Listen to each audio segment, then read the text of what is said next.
Baik, kita lanjutkan dialog kita. Saya ke Ibu Jumisi. Ibu Jumisi, protes begitu terhadap pengesahan Undang-Undang Cipta Kerja ini berujung pada unjuk rasa, kemudian mogok kerja dan juga blokade jalan. Sebenarnya sebesar apa kekecewaan para buruh ini terhadap Undang-Undang Cipta Kerja ini?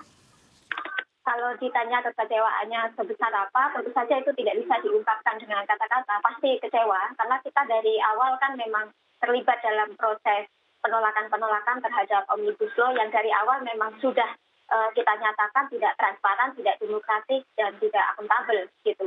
Dan kemudian kita melakukan mobilisasi massa secara terus-menerus, itu juga konteksnya adalah mengkoordinasikan apa yang kami maksud dengan apa yang pemerintah maksud. Tapi ternyata kan pemerintah mengabaikan itu, sehingga kalau saat ini ada aksi-aksi di berbagai daerah yang menunjukkan gelembung perlawanan, ya itu sah-sah saja, wajar-wajar saja menurut saya. Gitu. Nah itu tadi saya ingin menanggapi apa yang disampaikan oleh Pak Baidowi terkait dengan kenapa kok bisa unjuk rasanya kok berujung dengan kericuhan gitu. Sejauh kita bisa melakukan koordinasi di lapangan gitu, kepemimpinan kami dihargai dan pihak kepolisian atau aparat keamanan juga menghargai upaya kami, maka itu tidak akan terjadi. Nah, yang miss-miss di lapangan itulah yang kadang-kadang bisa mendapati situasi yang bentrok. Saya pikir pengalaman 2 aksi terakhir kami di DPR MPR di bulan Agustus tanggal 14 dan di bulan September itu adalah bentuk kita sanggup menunjukkan kepemimpinan kita di lapangan, dan saya juga mengapresiasi apabila aparat keamanan juga koordinatif di lapangan. Jadi tidak menggunakan pendekatan kekerasan. Itu sih saya apresiasi.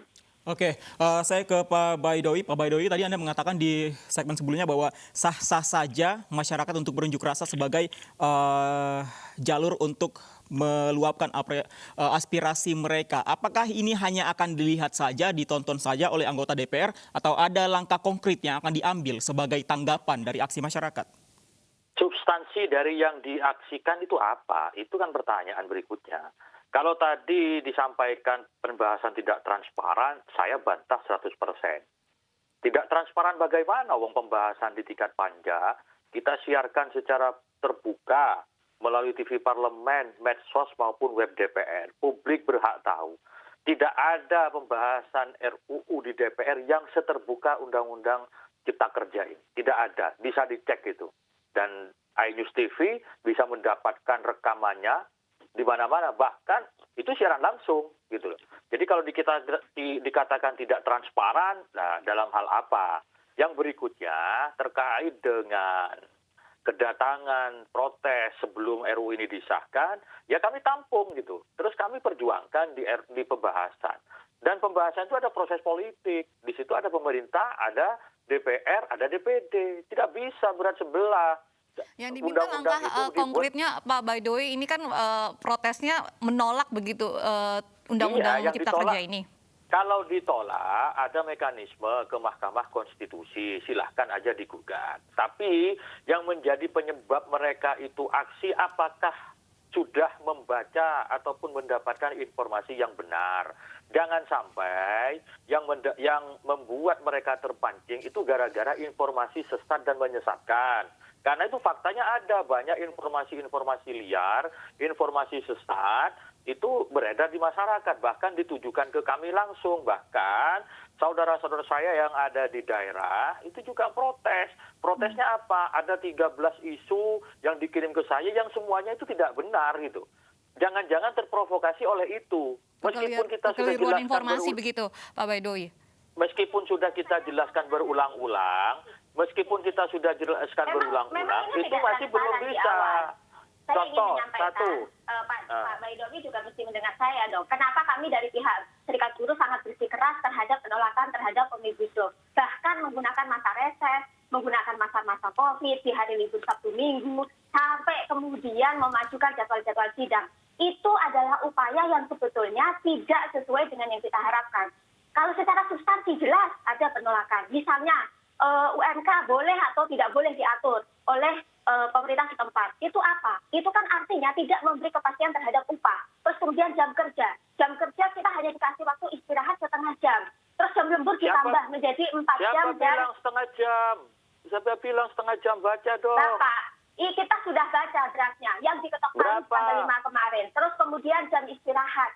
Jam istirahat yang seharusnya kita mendapatkan cuti panjang 2 bulan setelah 6 tahun bekerja, itu juga tidak ada. Kemudian outsourcing, tidak sampai outsourcing itu tidak ke penghapusan terhadap semua jenis pekerjaan. Nah, hal-hal itulah yang kemudian membuat kita melakukan perlawanan terhadap undang-undang cipta kerja ini gitu. Jadi saya berpikir bahwa DPR ini tidak mengapresiasi upaya kami untuk melakukan penolakan-penolakan. Kalau dibilang transparan, justru dari awal kita tidak melihat itu.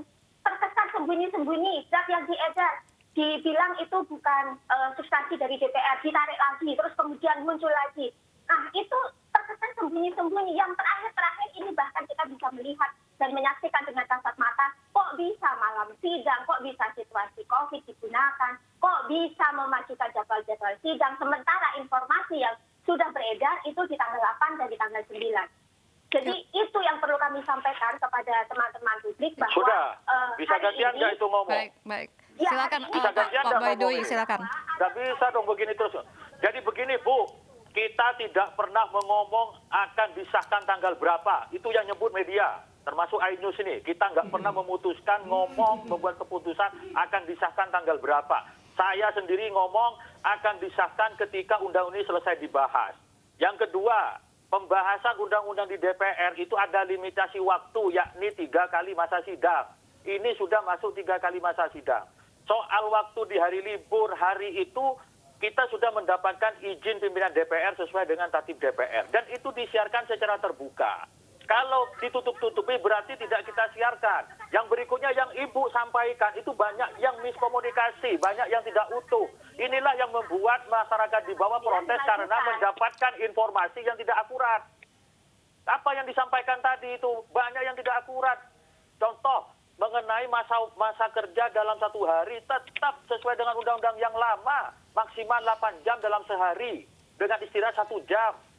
Dalam seminggu 40 jam, nggak ada yang diubah. Apa yang diubah? Oke, Pak Baidowi, apakah kalau hanya mau emosi, Pak Baidowi, apakah masa bisa, pandemi gitu ini loh. juga menjadi pertimbangan dari DPR untuk mensahkan undang-undang Pak, ini? Kita ini alasan pandemi jangan dijadikan kita bermalas-malasan. Fungsi DPR itu ada 3, fungsi legislasi, fungsi pengawasan, fungsi penganggaran. Ya, fungsi penganggaran sudah berlangsung dengan mengesahkan siklus anggaran APBN. Fungsi pengawasan sudah dilakukan dengan komisi AKD bahkan membentuk satgas. Fungsi Kita bahas legislasinya lebih kami lanjut lakukan lagi, juga. tapi kita jeda dulu. Terima kasih Pak Baidowi. Kita tahan dulu sejenak Pak Baidowi dan juga Bu Jumisi. Kami kembali usai jeda pariwara berikut ini.